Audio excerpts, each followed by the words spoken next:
선비님, 잠시만 문을 열어주시겠습니까?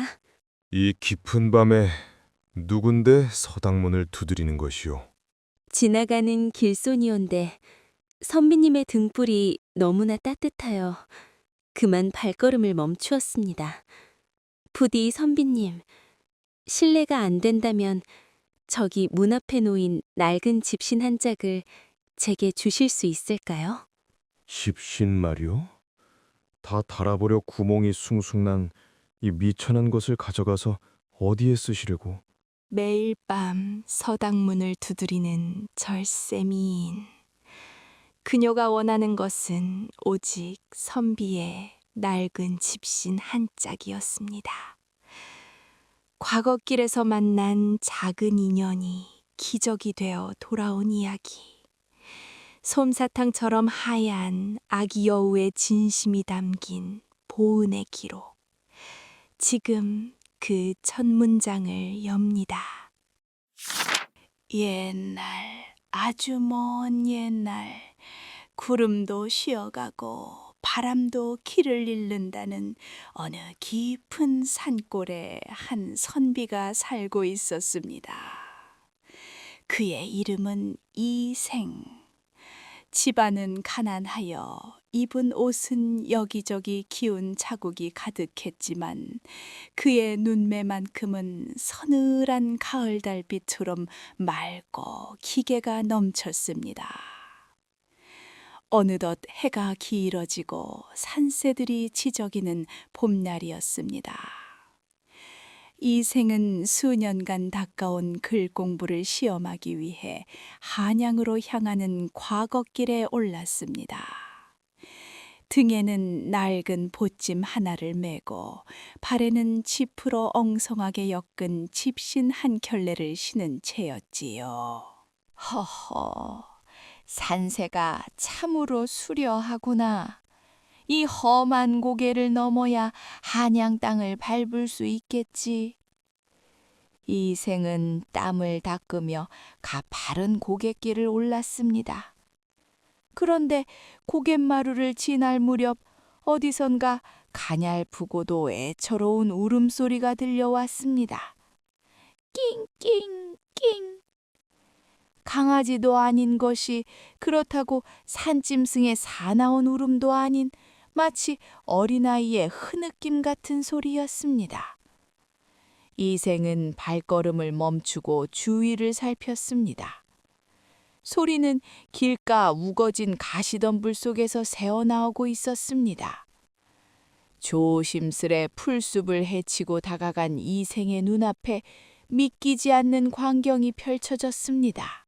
그곳에는 눈처럼 하얗고 솜사탕처럼 보송보송한 털을 가진 아주 작은 아기 여우 한 마리가 날카로운 사냥꾼의 덫에 뒷다리가 걸린 채 떨고 있었습니다. 하얀 털 위로는 붉은 선혈이 배어나오고 있었고 아기 여우의 커다란 눈망울에는 공포와 고통이 뒤섞인 눈물이 그렁그렁 맺혀 있었습니다.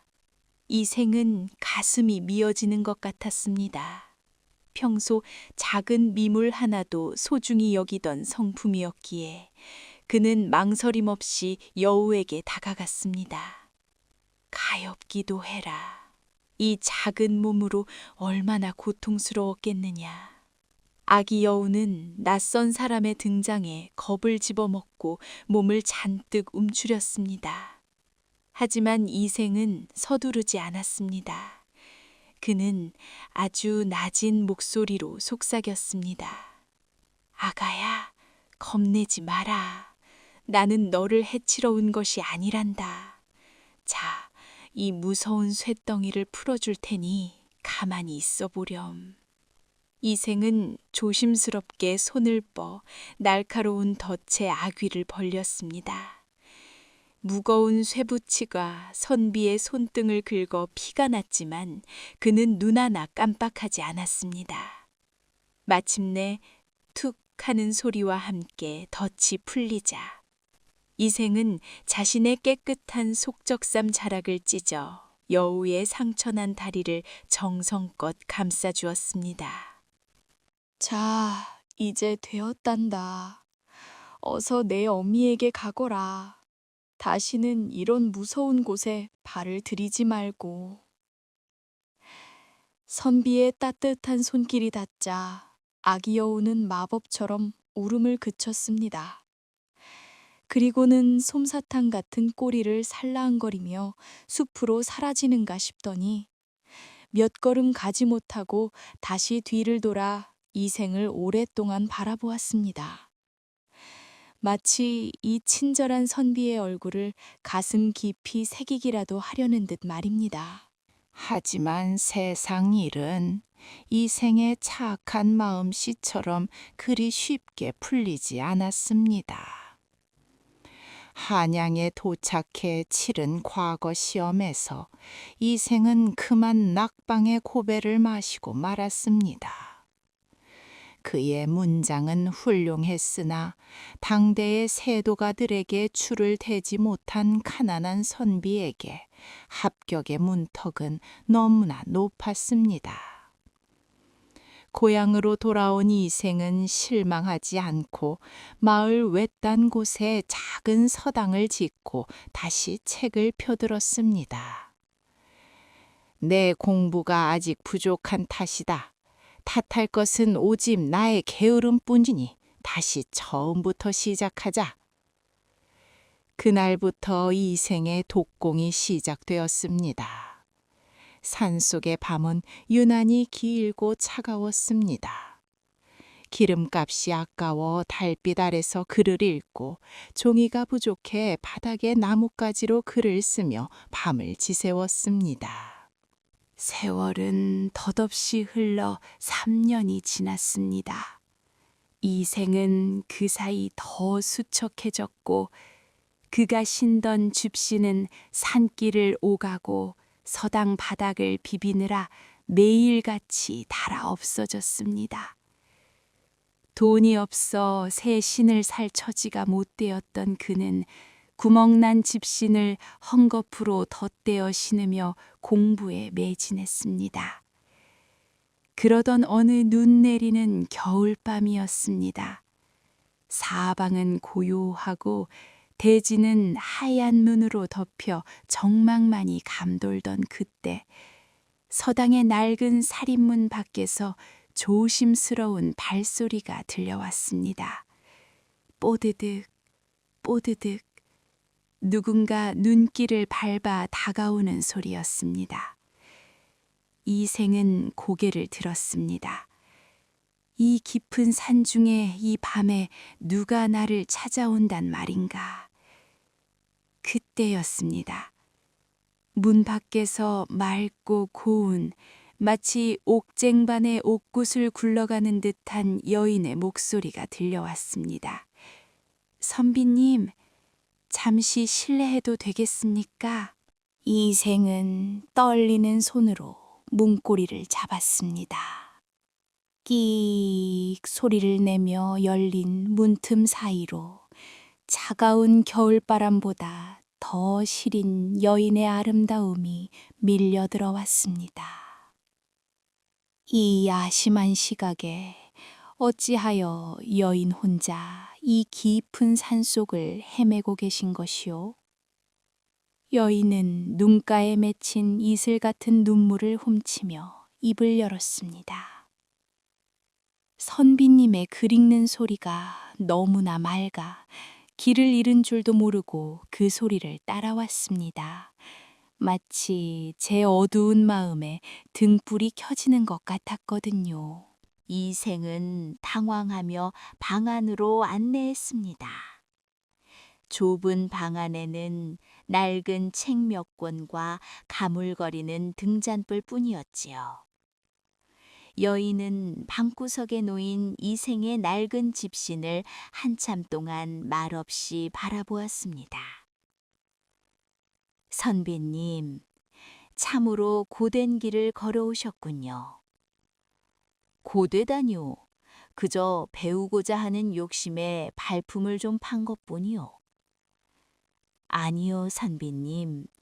이 집신의 밑창을 보세요. 돌부리에 채이고 가시에 찔려 닳아버린 이 흔적들은 선비님이 그동안 겪어온 좌절과 눈물의 증거가 아닙니까? 사람들은 당신의 문장만 보겠지만 저는 당신의 발바닥에 박힌 굳은 살을 봅니다. 이 생은 가슴 한 구석이 찡해지는 것을 느꼈습니다. 자신의 고생을 알아주는 이가 이 세상에 단 한 명도 없다고 믿어왔기 때문입니다. 그대가 어찌 내 마음을 그리 잘 아시오? 우리는 오늘 처음 본 사이인데. 여인은 살며시 미소 지으며 이생의 손등을 가리켰습니다. 예전 여우를 구할 때 덫에 긁혔던 희미한 흉터가 남아있던 자리였습니다. 따뜻한 마음을 가진 사람의 발자국은 짐승들도 알아보는 법이지요. 선비님, 부디 이 낡은 집신 한 짝을 제게 주십시오. 제가 이 신을 가지고 가서 선비님의 지난 세월에 맺힌 한을 깨끗이 씻어내어 다시 가져오겠습니다. 신 한 짝으로 어찌 한을 씻는단 말이오? 이 신이 새 신으로 바뀌어 돌아올 때 선비님의 운명도 새롭게 피어날 것입니다. 저를 믿고 맡겨주시겠습니까? 이생은 홀린 듯 고개를 끄덕였습니다.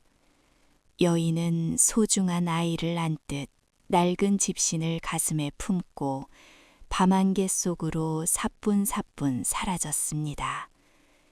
그녀가 떠난 자리엔 은은한 들꽃 향기와 함께 선비의 마음속에 작은 희망의 불씨가 지펴졌습니다. 다음 날 아침 눈을 뜬 이생은 깜짝 놀랐습니다. 어젯밤 꿈결처럼 머물다 간 여인의 흔적은 간데 없고 문 앞에는 눈이 부실 정도로 정교하게 꼬인 새 집신 한 켤레가 놓여 있었습니다. 그뿐만이 아니었습니다. 책상 위에는 이생이 밤새 고민하며 풀지 못했던 어려운 문장들이 마치 누군가 미리 답을 알고 있었다는 듯이 명쾌하고 아름다운 서체로 정리되어 있었습니다. 이게 도대체 어찌 된 일인가? 우렁이 각시라도 다녀간 것인가? 그날 이후 여인은 사흘이 멀다 하고 이생을 찾아왔습니다. 그녀는 올 때마다 낡아버린 이생의 집신을 가져갔고 다음 날이면 어김없이 새 집신과 함께 이생의 공부를 돕는 비책을 남겼습니다. 이생은 여인과 대화를 나누며 그녀의 이름이 무엇인지 어디서 왔는지 묻고 싶었지만 그녀의 눈망울을 보고 있으면 그저 넋을 잃고 바라보게 될 뿐이었습니다. 여인이 곁에 있을 때면 서당 안은 세상에서 가장 포근한 공간이어 되었습니다. 차가운 바람도 그녀 앞에서는 숨을 죽였고 캄캄한 어둠도 그녀의 존재 앞에서는 빛으로 변하는 듯 했습니다. 여인의 도움으로 이생의 학문은 하루가 다르게 깊어졌습니다. 막혔던 문장이 술술 풀리고 붓끝에는 이전에 없던 힘과 온기가 서렸습니다. 이생은 깨달았습니다. 이 여인은 단순한 길손이 아니라 자신을 돕기 위해 찾아온 수호천사 같은 존재라는 것을요. 마침내 다시 과거 시험이 열리는 해가 되었습니다. 이생은 마지막으로 지어준 유난히 가볍고 튼튼한 집신을 신고 한양으로 향했습니다. 이상한 일이었습니다. 수백 리 길을 걷는데도 발바닥이 전혀 아프지 않았습니다. 오히려 발이 땅에 닿을 때마다 푹신한 솜사탕을 밟는 듯한 기분이 들었고 지치기는커녕 걸을수록 기운이 솟구쳤습니다. 험한 산을 넘을 때면 어디선가 시원한 바람이 불어와 땀을 식혀주었고 숲속의 짐승들도 이생을 피하지 않고 길을 터주었습니다. 시험 당일 시험장인 예문관 뜰에는 수천 명의 선비가 모여 긴장감이 감돌았습니다. 시제가 발표되자 많은 이가 당황하여 붓을 들지 못했습니다. 하지만 이생은 달랐습니다. 눈을 감자 매일 밤 서당문을 두드리던 여인의 목소리가 귓가를 맴돌았습니다. 선비님, 마음을 비우고 붓을 드세요. 당신의 진심이 종이 위에 흐르게 하세요. 그 목소리에 이생의 붓이 춤을 추기 시작했습니다. 그가 써내려간 문장은 마치 살아있는 용이 승천하듯 기계가 넘쳤고 그 속에는 백성을 사랑하는 따뜻한 마음이 고스란히 담겨 있었습니다. 감독관들은 이생의 답안지를 보고 탄성을 금치 못했습니다. 이것은 사람이 쓴 문장이 아니다. 하늘이 내린 문장이다. 이생은 당당히 장원급제의 영광을 안았습니다. 하지만 왕이 내린 어사화를 꽂고 화려한 행차를 받는 순간에도 이생의 마음은 오직 고향 산골의 작은 서당, 그 문 앞을 지키고 있을 여인에게로 향해 있었습니다. 과거 시험에서 장원급제한 이생이 어사화를 쓰고 고향으로 돌아오는 길은 예전에 쓸쓸했던 낙방길과는 사뭇 달랐습니다. 하지만 이생은 권세에 취하지 않았습니다. 오히려 여인이 가르쳐 준 대로 낮은 곳을 살피며 길을 재촉했습니다. 고향으로 향하던 어느 날, 이생은 가뭄으로 바짝 말라버린 어느 마을을 지나게 되었습니다. 논바닥은 거북이 등처럼 갈라졌고 마을 사람들은 기운이 없어 그늘에 쓰러져 있었지요. 내 비록 장원급제를 하였으나 백성의 고통을 외면한다면 그 문장이 무슨 소용이겠느냐. 이생은 행차를 멈추고 직접 마을 우물가로 다가갔습니다. 그런데 그때 품속에 간직하고 있던 여인의 새 집신에서 은은한 온기가 느껴졌습니다. 이생이 집신을 신고 땅을 힘차게 딛자 놀라운 일이 벌어졌습니다. 바짝 말랐던 우물 깊은 곳에서 콸콸 소리가 들리더니 맑은 샘물이 솟구쳐 오르기 시작한 것입니다. 마을 사람들은 만세를 부르며 기뻐했습니다. 이생은 그 물로 사람들의 목을 죽여주고 자신의 보찜에 남은 곡식을 나누어 주었습니다. 그뿐만이 아니었습니다. 길을 가다 다리가 부러진 강아지를 보면 자신의 옷을 찢어 메어 주었고, 길을 잃은 아이를 보면 직접 업어서 부모에게 데려다 주었습니다. 그가 선행을 베풀 때마다 발 아래의 집신은 점점 더 눈부신 하얀색으로 빛났습니다. 마을 사람들은 그를 보며 속삭였습니다. 저 산님은 발걸음 닿는 곳마다 꽃이 피고 물이 솟으니 필시 하늘이 내린 신선이 분명하다. 이생은 깨달았습니다. 자신이 베푼 작은 선의가 여인을 통해 더 큰 복으로 돌아왔고, 이제는 그 복을 다시 세상에 나누어 줘야 한다는 사실이요. 그는 여인을 빨리 보고 싶은 마음에 밤잠을 설쳐가며 서당으로 발걸음에 재촉했습니다. 그의 등 뒤로 축복의 바람이 불어오고 있었습니다. 금이 환영한 이생은 마을 사람들의 환대를 뒤로하고 곧장 서당으로 달려갔습니다. 하지만 서당은 비어 있었습니다. 여인의 자취는 어디에도 보이지 않았고 오직 방 한가운데에 이생이 그동안 신었던 낡은 집신들이 가지런히 쌓여 있을 뿐이었습니다. 그대, 어디 있어? 내가 왔단 말이오. 이생은 서당 뒤편 숲속으로 뛰어들어갔습니다. 한참을 헤매던 그의 눈에 하얀 그림자 하나가 보였습니다. 그것은 여인이 아니라 3년 전 자신이 구해준 바로 그 하얀 아기 여우였습니다. 아기 여우는 이제 어엿한 어른 여우가 되어 있었습니다. 그런데 자세히 보니 여우의 뒷다리에는 예전 덫에 걸렸던 자리에 선명한 흉터가 남아 있었습니다. 그리고 여우의 입에는 이생의 낡은 집신 한 짝이 물려 있었습니다.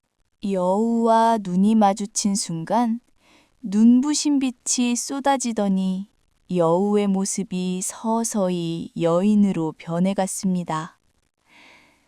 선비님, 무사히 돌아오셨군요. 여인은 눈물을 흘리며 웃었습니다. 그녀는 사실 선비의 따뜻한 손길에 감동한 아기 여우였습니다. 선비가 준 친절을 갚기 위해 3년 동안 산의 정기를 마시며 수행하여 사람의 모습으로 변신했던 것이지요.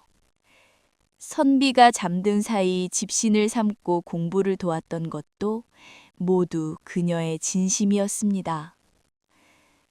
사람과 여우는 함께할 수 없다고들 하지만 저는 선비님의 낡은 집신 한 짝만 있어도 평생을 행복하게 보낼 수 있습니다. 이생은 여인을 품에 꼭 안았습니다. 그녀의 털처럼 포근한 옷자락에서 그리웠던 들꽃 향기가 났습니다. 여우면 어떻고 사람이면 어떠하오. 내게 가장 소중한 이는 바로 그대인 것을. 그대의 집신 덕분에 내가 한양에 갔고 그대의 진심 덕분에 내가 백성을 사랑하는 법을 배웠소. 여인은 이생의 품에서 참았던 눈물을 터뜨렸습니다. 3년이라는 긴 시간 동안 짐승의 몸으로 인간의 마음을 품으며 겪었던 외로움이 눈 녹듯 사라지는 순간이었습니다. 서당 마당에는 어느새 하얀 눈 대신 향기로운 꽃잎이 흩날리기 시작했습니다. 장원급제한 선비와 그를 지켜준 하얀 여우, 두 사람의 발 앞에는 낡은 집신이 아닌 영원히 닳지 않을 행복의 길이 펼쳐지고 있었습니다.